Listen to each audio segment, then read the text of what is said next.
Halo, assalamualaikum warahmatullahi wabarakatuh. Selamat malam semuanya. Dan malam hari ini saya mau nonton lagi. Dan video kali ini yang mau saya tonton masih tetap tentang pilpres ataupun pemilu yang saat ini masih prosesnya ditunggu-tunggu oleh masyarakat Indonesia. Oke, ini saya juga menemukan di sebuah channel ya, yaitu channel dari Sahlan Kokasinta. Mohon izin untuk videonya ya. Jadi di situ ada yang menarik, yaitu tentang betapa pentingnya suara pemuda bagi kemenangan Prabowo Gibran. Nah, ini mari kita simak videonya. Oke, kita tonton videonya. Kalau saya lihat ya, sorry ya, yang pertama anak muda. Karena anak muda itu kan 53% jumlah pemilih itu adalah usia 17 sampai 40 tahun. Nah, memang Mas Gibran, khususnya Mas Gibran, Mas Wapres ini kan representasi anak muda. Nah, itu teman-teman. Jadi intinya video ini saya sangat tertarik sekali dengan videonya Bang Sahlan Kokasinta ini. Nah, ini kita dengarkan lagi untuk videonya. Mohon maaf untuk Bang Sahlan Kokasinta. Ini videonya saya reaction. Oke, nanti juga ada link deskripsi saya, itu nanti bisa dikunjungi di sana, channelnya Bang Sahlan Kokasinta. Oke, kita dengarkan lagi. Karena tidak ada wapres atau capres yang usianya di bawah 40 tahun, cuman Mas Gibran, itu satu. Yang kedua, bangsa kita ini, rakyat kita ini ada timurannya tinggi. Semakin difitnah, semakin dibully, orang akan kembali simpati. Jadi mungkin ini juga pelajaran untuk kita. Saya pikir makanya besok siapa mau jadi pilkada atau mau jadi pilpres lagi, jangan buat sebuah cerita halusinasi seolah-olah memojokkan orang. Saya pikir ini pembelajaran politik yang luar biasa. Itu feeling saya ya. Jadi, dan orang itu kan kalau di apa ya, dikata-katain, akhirnya orang yang tadinya nggak suka jadi suka, jadi simpati orang. Makanya hati-hati loh, kayak orang-orang hitam pendek-pendek kayak saya begini, jangan dibully-bully loh, hati-hati ya. Itu contoh aja. Ini menjadi sesuatu yang luar biasa dan kami sendiri kaget. Karena target kami itu maksimum di 54. Fair. Saya fair. Target kami itu dengan hitung dan kerja kami hitung, kami menang insya Allah sekali putaran, tapi angka kami itu maksimum 54. Tapi kan rakyat nggak bisa kita bendung. Ini betul-betul suara rakyat yang tidak bisa kita hanya karena skenario satu kelompok dua orang untuk kemudian membendung itu. Dan 58% itu angka yang nggak sedikit loh. Pak Jokowi aja waktu pilpres di 2019 angkanya itu 55,5. Itu head to head. Ini 3 pasangan calon, angkanya menurut Quickcon itu yang paling rendah itu 58. Dan ada yang bahkan sampai 60. Wah, itu luar biasa. Jadi menurut saya ini sebuah realitas politik yang luar biasa sekali. Ya, saya dengan teman-teman di TKS, banyak relawan yang ada, baik di luar di pusat maupun di daerah, menganggap ini sebuah hasil kerja semuanya. Dan ini adalah hasil kerja rakyat, dan ini hasil sebuah proses pendidikan politik yang baik untuk keterlibatan rakyat dalam mempergunakan hak pilihnya. Selamat kepada berdasarkan. Nah, ini kita dengarkan, kita simak lagi. Per jam 15.47 ini Pak Prabowo Subianto dan Mas Gibran yang menempati suara terbanyak berdasarkan hasil quick count sementara. Dalam bingkai terus menghormati keputusan final dari KPU, tentunya kita harus juga memastikan bahwa situasi kondusif di masyarakat dan siap-siap besok bekerja kembali untuk membangun negeri. Rakyat kita ini cerdas, rakyat kita ini pinter, rakyat kita tuh bisa memilih pemimpin. Jangan membodoh-bodohi rakyat kita sendiri gitu ya. Jadi angka-angka ini mencerminkan suara rakyat. One man, one vote. Satu profesor sama dengan satu mahasiswa. Satu mahasiswa sama dengan satu petani sama dengan satu buruh, semua sama. Kita bersamaan gitu. Jadi maksud saya, janganlah kita selalu membodohi seolah-olah kalau hasilnya tidak sesuai dengan kita ini karena bansos. Seolah-olah rakyat kita ini bodoh. Seolah rakyat kita tahu. Saya ini sebagai caleg, saya turun ke lapangan. Saya datang dari pintu ke pintu, dari rumah ke rumah. Saya ketemu. Tentu kita harus, namanya politik itu mempengaruhi. Namanya winning hearts and minds. Memenangkan pikiran dan memenangkan hati rakyat. Dan itu saya kira yang dimenangkan oleh Pak Prabowo dan Mas Gibran. Ya. Gitu ya. Oke. Memenangkan hati dan pikiran rakyat. Bayar utang, oke. Bayar utang. Jadi kalau ditanya apa setelah menang ini yang dilakukan oleh Pak Prabowo dan Mas Gibran, sekaligus tim kampanyenya, bayar utang. Bayar utang itu kepada rakyat. Ya kan? Jadi kita semua hari ini itu berutang budi kepada rakyat. Karena rakyat telah menitipkan suaranya, karena di atas kekuasaan apapun di negara demokrasi, kekuasaan paling tinggi itu adalah suara rakyat. Nah sekarang tugasnya Gus Miftah itu adalah merumuskan apa bentuk bayaran atau cicilan utang yang harus dibayar oleh Pak Prabowo dan Gibran serta para tim suksesnya ini kepada rakyat.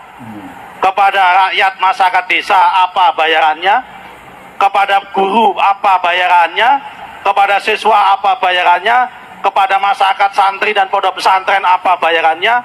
Tetapi yang jelas Pak Prabowo sudah berjanji ingin memastikan tidak boleh ada orang susah dan orang kelaparan ada di Indonesia.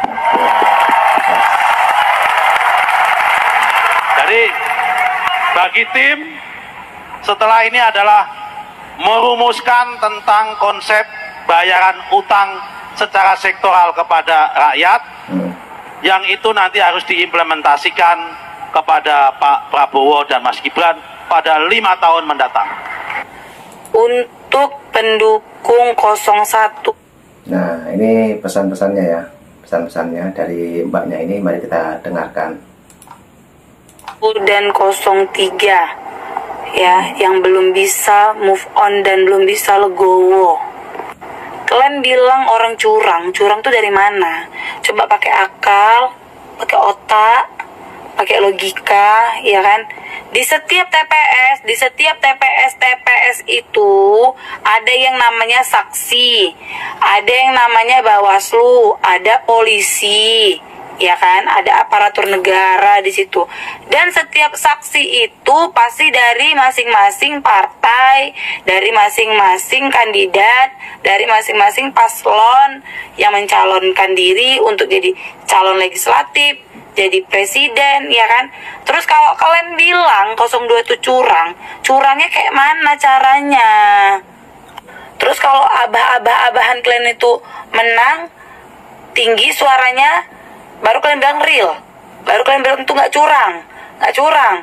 Ya kalian lihat aja lah, dari mulai kampanye, banyak nggak masyarakat, banyak nggak masanya di 02. Ngapain kalian pening-pening? Toh juga siapapun nanti jadi presidennya tetap juga nyakau makan, cari makan sendiri, kerja sendiri, ya kan? Kalau udah kayak gini tuh kita nggak usah berdebat, ngapain sampai begini begitu. Yang terbaik itu adalah kita berdoa semoga pasangan 02 Pak Prabowo dan Gibran itu nanti ke depannya bakal menjadi presiden dan wakil presiden yang amanah, yang memegang semua janji-janjinya dan ditunaikan gitu loh. Semua kita berdoa seperti itu. Jangan curang. Terus kalau abah-abah kalian itu menang atau tinggi di quick count-nya itu nggak curang, ya kan? Atau Pak Gahar, ya kan? Atau Pak Ganjar itu kalau misalkan naik pollingnya dihitung cepat nggak curang. Kenapa harus 02 yang dibilang curang? Kemana saksi kalian itu yang di TPS itu? Apa nggak bisa melapor? Banyak cerita. Ya, selamat siang.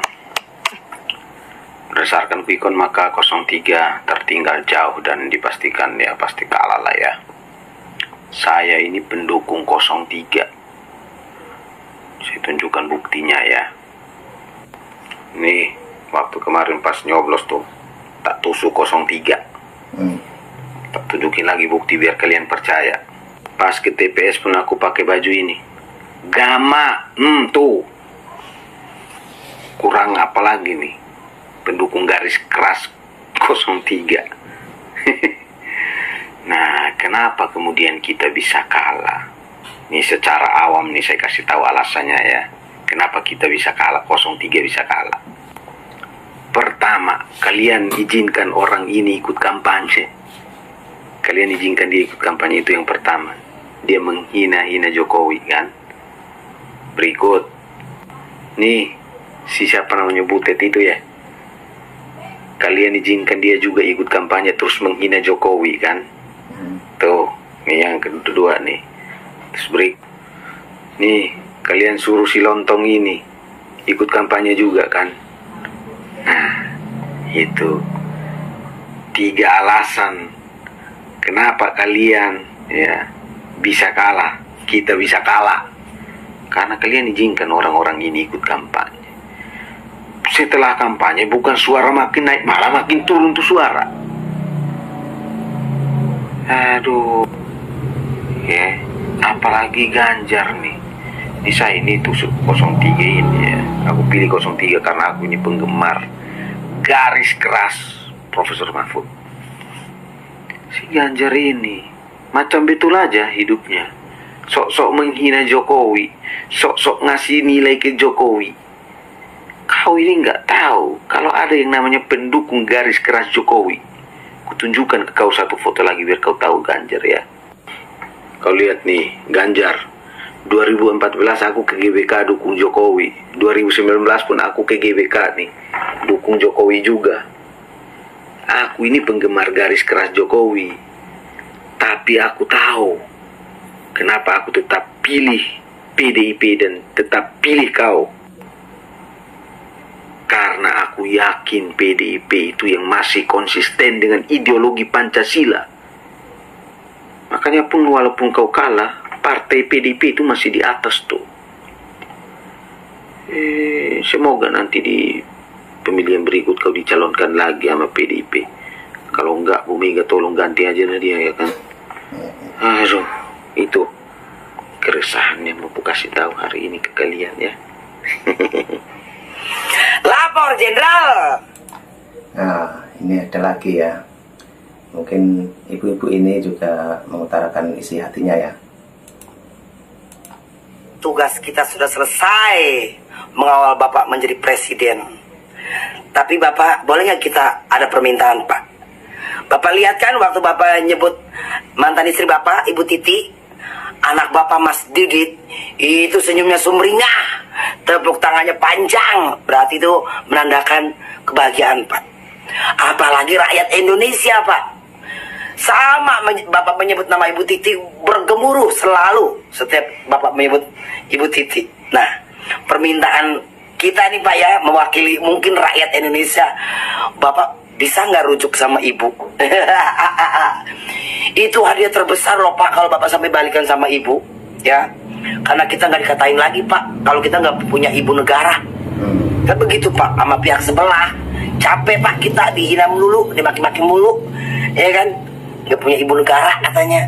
Nah, jadi kalau sampai Bapak kembali lagi rujuk sama Ibu, itu hadiah terbesar untuk bangsa ini Pak. Kalau kita Betul. Oke, kita dengarkan lagi. Kita punya ibu negara yang komen dengan Bunda, yang setuju dengan permintaan Bunda, komen ditinggal Komen. di lapak, di komen lapak komen guys. Belibet bangun tidur. Kamu percaya nggak suara saya segitu? Oh, sangat percaya Bapak ya, karena Bapak tuh banyak blunder. Begini Bapak ya, Bapak tuh sudah tidak mau melanjutkan program Jokowi, tapi Bapak waktu kampanye dengan berdebat, Bapak sangat merendahkan usaha Jokowi. Itu yang tidak enak Bapak ya. Bapak sudah tahu kan, warga Indonesia ini sangat mencintai Jokowi. Kalau Bapak merendahkan Jokowi, berarti Bapak tidak membutuhkan suara dari warga Indonesia. Begitu Bapak. Tambah lagi Bapak pilih wakil yang begitu, waktu berdebat nih omong tidak nyambung semua Bapak. Tidak enak Bapak. Dengan Bapak punya ketua partai itu, kalau sudah tua Bapak sudah kan mendingan ganti orang lain, om semar-semaran, bikin malu-malu. Bapak, yang marah Bapak, kami tidak pilih Bapak kemarin. Pak Ganjar tak percaya suaranya segitu jeblok dihitung cepat. Pak Anies juga belum terima, disebut banyak kecurangan. Yang kecewa bilang seolah Indonesia nanti bakal tak baik-baik saja. Padahal si pemenang sudah bilang niatan dan tekadnya. Bos, zaman ini perlahan sudah berubah. Ada badai informasi yang melimpah di hadapan kita. Bukan kalian saja kok yang paham data, fakta. 60% pemilih tahun ini adalah anak muda. Mereka selama ini mungkin tak pernah bicara, tapi mereka mendengar, mereka merasa, mereka melihat. Karena sesungguhnya mereka adalah pewaris Indonesia ke depan. Kalian yang kalah jangan sedih. Kalian masih bisa tegak berdiri, bicara mengawal demokrasi, mengkritisi jika salah. Mereka yang kini memegang kuasa, ini untuk Indonesia, bukan hanya untuk Prabowo Gibran semata. Tapi coba ikhlaslah. Jadilah kesatria untuk negeri. Rakyat pasti capek melihat kalian terus seperti ini. Pak Ganjar boleh berkaca, kenapa versi hitung suaramu jeblok segitunya? Padahal partaimu masih percaya. Ya, ini masih lama, karena hitung relekon akan kita tunggu. Rakyat sudah memilih dia pemegang kedaulatan ini. Yang pintar, mohon bijak dan mengerti. Karena yang mengerti tidak harus yang pintar. Kamu percaya nggak suara saya segitu? Iya. Percaya nggak? Percaya tuh bos Ganjar. Dan sampean pura kelingan, sampean pas debat sampai Pak Prabowo. Sampean ngomong negak siap debat, ora sampean debat. Lah saiki tak wale. Sampean negak siap kalah, ora sampean lo presidenan apa nyalon presiden, Bos. Lah sampean kampanyene saya ora genah lah akhir-akhir e. Lah buktine kaya cak lontong lho, ada santet tung Banyuwangi kalau delok. Kaya wong Banyuwangi dijarak iki lho. Mulai ususmu didadekne bolah ruwet nek kaya malah bingung kayak. Wes ngono Bos. Nah, oke teman-teman, videonya sudah habis. Dan itulah tadi betapa pentingnya suara anak muda bagi kemenangan Prabowo Gibran ya. Oke, terima kasih juga untuk yang mempunyai video ini adalah Bang Sahlan Rakasinta. Terima kasih. Nanti juga ada link di deskripsi saya. Silakan teman-teman yang belum menonton, silakan dikunjungi di channelnya Bang Rakasinta ataupun Bang Sahlan Rakasinta ya. Oke, terima kasih untuk malam hari ini, untuk nonton bareng, yaitu tentang Pilpres ataupun pemilu 2024 yang masih berjalan dan masih proses ya. Oke, terima kasih semuanya. Banyuwangi Official mengucapkan terima kasih. Nanti juga ada video lagi, silahkan ditunggu dan sampai jumpa di video selanjutnya. Terima kasih, thank you, bye bye.